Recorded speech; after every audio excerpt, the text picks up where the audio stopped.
በዛሬው ቪዲዮ ክፉ ሰዎች መጥፎ ድርጊታቸው ሲታወቅ ስለሚወስዱት 8 የአጥፊታ እርምጃዎች እናያለን። እንደተለመደው የጥበብ ሲላስ ቤተሰብ ከሆናችሁ ቪዲዮውን ላይክ በማድረግ ጀምሩ። ለዚህ ቻናል አዲስ ከሆናችሁ ደግሞ ሰብስክራይብ በማድረግ የጥበብ ሲላስ ቻናል ቤተሰብ እንድትሆኑ ጋብዛችኋለሁኝ። ክፉ ሰዎች ክፋታቸው ሲታወቅባቸው የሚወስዷቸው 8 የአጥፊታ እርምጃዎች። ቁጥር 1 ባህሪያቸውን ይክዳሉ ወይም እንዳላወቁ ያስመስላሉ። እንደዚህ ያሉ ግለሰቦችን ስትነቁባቸው ያደረጉትን ነገር ፍጹም እንደማያውቁ ወይም የተከሰተው ነገር እንዳልገባቸው የማስመሰል ልዩ ችሎታ ወይም ብቃት አላቸው። ይህም ማለት ስህተታቸውን አምነው ከመቀበል ይልቅ ምንም አይነት ጥፋት ወይም ባህሪያቸው የሚያሳድረውን ተጽዕኖ የማያውቁ መስለው መታየትን ይመርጣሉ። ክፉ ግለሰቦች አለማወቅን እንደ መከላከያ ዘዴ ተጠቅመው ለድርጊታቸው ከማንኛውም ኃላፊነት ወይም ተጠያቂነት ለመራቅ ይሞክራሉ። እንደማያውቁ ወይም እንዳልገባቸው በማስመሰል የባህሪያቸውን መዘዝ ከመጋፈጥ ይልቅ የተከሰተውን ነገር በሚከሷቸው ሰዎች ላይ ለመጫን ጥረት ያደርጋሉ። ክፉ ግለሰቦች የማያውቁ ወይም በሁኔታው ላይ ምንም እውቀት እንደሌላቸው በማስመሰል እና ሁኔታውን በመቆጣጠር ሌሎች ሰዎች ለድርጊታቸው ተጠያቂ ወይም ወንጀለኛ እንዳያደርጓቸው ያደርጋሉ።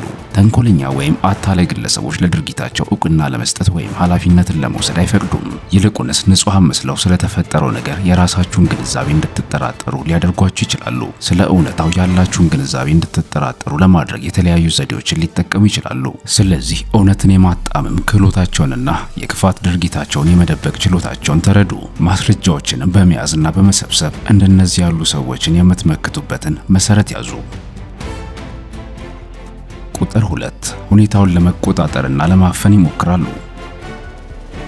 በእርግጥም ተንኮለኛ ግለሰቦች የራሳቸውን አጀንዳ ለማሳካት ሲሉ ሌሎችን ለመቆጣጠር ይሞክራሉ። በአካባቢያቸው ያሉትን ሰዎች ሐሳቦችና ድርጊቶች ላይ ተጽዕኖ ለማድረግና ለመቅረጽ የተለያዩ ዘዴዎችን በመጠቀም የተካኑ ሊሆኑ ይችላሉ። ተንኮለኛ ሰዎች የሚጠቀሙበት አንድ የተለመደ ዘዴ ስሜታችሁን መጠቀም ነው። ስስ የሆነ ስሜታችሁን ለጥቅማቸው ይበዘብዙታል። አዘኔታችሁን ይጠቀሙታል ወይም ደግሞ እናንተን ለመቆጣጠር የፍርሃት ወይም የጥፋተኝነት ስሜት ሊፈጥሩባችሁ ይችላሉ። ድክመቶቻችሁንና እንቅስቃሴያችሁን በመረዳት ባህሪያችሁን በብቃት ሊቆጣጠሩትም ይችላሉ። ሌላው ዘዴ ማንነታችሁና እሴቶቻችሁ ላይ ማነጣጠር ነው። ተንኮለኛ ግለሰቦች ከእምነታችሁ ወይም ከፍላጎታችሁ ጋር ለመስማማት ይሞክራሉ። ይህም በእናንተ ላይ ተጽዕኖ ለማድረግ ቀላል ይሆንላችኋል። እነሱ እራሳቸው ግቦቻችሁን ወይም እሴቶቻችሁን እንደሚጋሩ በማስመሰል የተሳሳተ የመተማመን ስሜትና ጓደኝነት ይፈጥራሉ።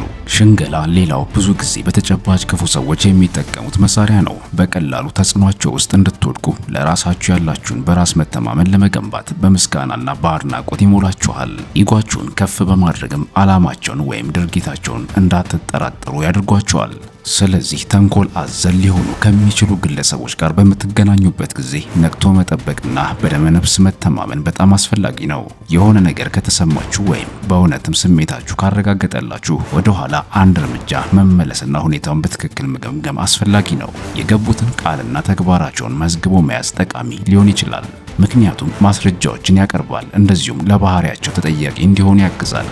በአጠቃላይ የማታለል ምልክቶችን ማወቅና ተንኮለኛ ግለሰቦች የሚጠቀሙባቸውን ስልቶች መረዳት ራሳችሁን ለመጠበቅና በግንኙነታችሁ ውስጥ ጤናማ ድንበሮችን እንድታበጁ ኃይል ሊሰጣችሁ ይችላል። ቁጥር 3 የማስፈራራት ዘዴዎችን ይጠቀማሉ።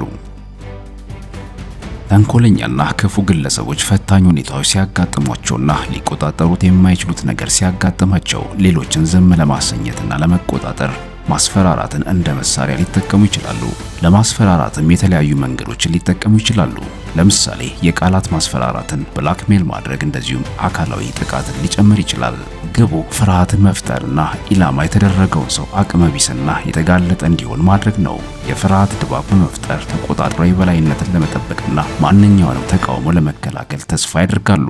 እንደዚህ አይነት ማስፈራሪያዎች እያጋጠማችሁ እንደሆነ ካወቃችሁ ወደኋላ ባለማፈግፈግ መብታችሁንና ድንበሮቻችሁን ማረጋገጥ አስፈላጊ ነው። በአክብሮት የመስተናገድ መብት እንዳላችሁ አስታውሱ። በዚህ ጊዜ ከሚታመኑ ግለሰቦች እንደ ጓደኞች፣ ቤተሰብ ወይም መመሪያና ጥበቃ ሊሰጡ ከሚችሉ ባለሙያዎች ድጋፍ መፈለግ ጠቃሚ ሊሆን ይችላል። ደህንነት ካልተሰማችሁ ወይም አካላዊ ደህንነታችሁ አደጋ ውስጥ እንደሆነ ካመናችሁ ለደህንነታችሁ ቅድሚያ መስጠት በጣም አስፈላጊ ነው። ለደህንነታችሁ ከሚጨነቁ ሰዎች ጋር ራሳችሁን መክበብ ፈታኝ ሁኔታዎችን ለመከላከል ስሜታዊ ድጋፍን፣ ምክርንና እገዛን ሊያስገኝ ይችላልና። ቁጥር 4 ተጎጂ መጫወት። ክፋት እውነተኛውን ካባ አይለብስም፣ በምትኩ የተጎጂዎችን ካባ መልበስን ይመርጣል። እነዚህ ሰዎች እንደተበደሉ በማስመሰል ራሳቸውን የመጥላት ዝንባሌ ያላቸው፣ ራሳቸውን እንደ አቅመ ቢስ ተጎጂ ወይም የተገለሉ አድርገው በመሳል ርኅራኄን ከሌሎች ይሻሉ። የእነሱን ሁኔታ በጥንቃቄ መርምሩ እና እውነታውን ለማወቅ ሞክሩ። የርኅራኄ ስሜታችሁን እንዲጠቀሙና የፍትሃዊነት ስሜታችሁን እንዲቆጣጠሩት አትፍቀዱላቸው። ቁጥር 5 ድራማና ትኩረትን የሚከፋፍል ዘዴን ይፈጥራሉ። ትኩረታቸውን ከራሳቸው አጠራጣሪ ድርጊት ወይም ዓላማ ለማራቅ ብዙ ጊዜ ድራማና ትኩረትን የሚከፋፍሉ ዘዴዎችን ይጠቀማሉ። ተረመሰን ይፈጥራሉ። አጭበርባሪዎች ሆን ብለው ግጭቶችን፣ አለመግባባቶችንና የስሜት መቃወስን በመፍጠር የተመሰቃቀለ አካባቢ ለመፍጠር ይችላሉ። ይህ ሌሎች በራሳቸው ድርጊት ወይም ተግባር ላይ እንዲያተኩሩ ያደርጋቸዋል። መረጃን በማጣመም ሊጠቀሙ ወይም ሌሎችን ለማደናገር ወይም ለማሳሳት ታሪኮችን ሊፈጥሩ ይችላሉ። እውነትን በማጣመም አመለካከቶችን በማዛባት ትኩረታቸውን ከራሳቸው ስህተት ማራቅ ይችላሉ። ለድርጊታቸው ኃላፊነቱን ከመውሰድ ይልቅ ተንኮለኛ ግለሰቦች ብዙውን ጊዜ ጥፋታቸውን በሌሎች ላይ ለማላከክ ይሞክራሉ። ትችት ወይም ምርመራ ሲገጥማቸው ተንኮለኞች ትክክለኛውን ጉዳይ ከመፍታት ይልቅ ወደ ግላዊ ጥቃት ይዞራሉ። የተቺዎቻቸውን ባህሪ፣ ማንነትና ተአማኒነት በማጥቃት እነሱን ለማጣጣልና ትኩረትን ከእጃቸው ካለው ርዕስ ለማራቅ ይሞክራሉ።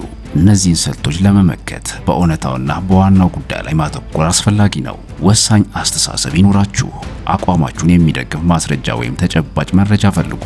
ትኩረትን ለሚከፋፍሉ ነገሮች እጅ ባለመስጠትና ማስረጃዎችን ወይም አመክንዮአዊ ክርክሮችን በማቅረብ ተንኮለኛው አካል ትኩረትን ወደ ሌላ አቅጣጫ ለመቀየር የሚያደርገውን ጥረት ማኮላሸት ትችላላችሁ። ቁጥር 6 ክፍፍል ለመፍጠር ይሞክራሉ። እነዚህ ግለሰቦች በሰዎች መካከል ያለውን ልዩነት ለማጦዝ የሰዎችን ልዩነት በማስፋት የተካኑ ናቸው። ጠብንና ግጭትን ለመዝራት የተለያዩ ስልቶችን በመጠቀም ሆን ብለው በመከፋፈል ጠላትነትን ይፈጥራሉ። መለያየትን በመፍጠርና ሰዎችን እርስ በርስ በማጋጨት የራሳቸውን ጥፋት ለመደበቅና ሌላውን ሰው ለማዘናጋት ጥረት ያደርጋሉ። ስለዚህ ከሌሎች ጋር በመተባበር ክፉ ጥረታቸውን በንቃት መቃወም አስፈላጊ ነው። አንድነትን፣ መግባባትንና ትብብርን በማሳደግ እናንተን ለመበታተን የሚያደርጉትን ሙከራ መቋቋም በዚህ መንገድ ትችላላችሁ። ቁጥር 7 የገንዘብ ቁጥጥርና ብዝበዛን ይጠቀማሉ። ክፉ ሰዎች ብዙውን ጊዜ የገንዘብ ቁጥጥርና ብዝበዛን ሌሎችን ለመቆጣጠርና የበላይ ለመሆን ይጠቀሙበታል። የፋይናንሻል ሀብቶችን ለማግኘት ጫና ሊያደርጉ ወይም የገንዘብ ጥገኛ እንድትሆኑ ሊያስገድዷችሁ ይችላሉ። የባንክ ሂሳቦቻችሁን፣ ኢንቨስትመንቶቻችሁን ወይም ሌሎች የፋይናንስ ንብረቶቻችሁን ማስተዳደርን ጨምሮ ክፉ ግለሰቦች ፋይናንሶቻችሁን ለመቆጣጠር ሊፈልጉ ይችላሉ። ይህንን በማድረጋቸው በእናንተ ላይ ኃይልና ጉልበት ያገኛሉ። ይህም ገለልተኛ ምርጫዎችን እንዳታደርጉ ያደርጋችኋል። ገንዘብ የማግኘት መብትን ለመገደብ ክፉ ሰዎች ስልቶችን ሊጠቀሙ ይችላሉ። ለምሳሌ የባንክ ሂሳቦቻችሁን፣ ክሬዲት ካርዶቻችሁን ወይም ሌሎች የፋይናንስ ምርጫዎቻችሁን ለመቆጣጠር ሊሞክሩ ይችላሉ። ይህ ገደብ ወጥመድ ውስጥ እንዳላችሁ እንዲሰማችሁ ወይም በእነሱ ላይ ጥገኛ እንድትሆኑ ያደርጋችኋል። ክፉ ግለሰቦች ገንዘባችሁን ለመበዝበዝ ሊያታልሏችሁ ይችላሉ። እምነታችሁን ለማግኘትና ሀብታችሁን ለመበዝበዝ የማጭበርበሪያ ዘዴዎችን፣ ሐቀኝነት የጎደለው ኢንቨስትመንቶችን ወይም የሐሰት የፋይናንስ ተስፋዎችን መስጠትን እንደ ዘዴ ሊጠቀሙ ይችላሉ። ስለዚህ ንብረቶቻችሁን ለመጠበቅና ራስን በራስ የማስተዳደርን አቅም ለማጎልበት ከፋይናንስ ባለሙያዎች ወይም ከሕግ ባለሙያዎች ምክርን ጠይቁ። ቁጥር 8 አጸፋውን ይመልሳሉ። የክፋታቸውን መጋለጥ በደግነት አይወስዱም። ባላችሁበት ቦታ ላይ ሊያደርሱባችሁ ለሚችሉት የመልሶ ማጥቃትና የበቀል እርምጃዎች ራሳችሁን አዘጋጁ። እነዚህ ሰዎች እውነተኛ ማንነታቸውን ሊገልጥ የሚችልን ማንኛውንም ሰው ለመጉዳት ወይም ለማጥቃት ማንኛውንም የአጠፌታ እርምጃ ሊወስዱ ይችላሉ። እናንተን ዝም ለማሰኘት ወይም ለመከላከል የስም ማጥፋት ዘመቻዎችን፣ ቦይኮቶችን ወይም የግል ወይም የሙያ ህይወታችሁን ለማበላሸት ሁሉንም ጥረቶች ሊያደርጉ ይችላሉ። ስለዚህም የሚያደርጉትን ማንኛውንም እንቅስቃሴ በመረጃ ሰነዳችሁ መያዝ ይኖርባችኋል። የክፉ ሰዎችን በተንኮል የተሞላ መንገድ ማጥናት ፈታኝና ስሜትን የሚጎዳም ሊሆን ይችላል። የራሳቸውን ጥቅም ለማስጠበቅ ሲሉ በማታለል በማስፈራራትና በአመጽ መንገድ ምላሽ ሊሰጡ ይችላሉና ለደህንነታችሁ ቅድሚያ መስጠታችሁን አረጋግጡ። አስፈላጊ በሚሆንበት ጊዜ እርዳታን ጠይቁ። ተግባራቸው ትክክል የሆነውን ነገር ከማድረግና እውነትን ከማጋለጥ ተስፋ እንዲያስቆርጣችሁ አትፍቀዱ። ይህን ቪዲዮ አጋዥ ሆኖ ካገኛችሁት ላይክ እና ሼር አድርጉት። የዛሬውን መልእክት በዚህ ቋጨሁኝ። በሌላ ጠቃሚ መልእክትን ባዘለ ቪዲዮ እስክንገናኝ ድረስ በያላችሁበት ሰላማችሁ ይብዛ። በቸር ሰንብቱልኝ።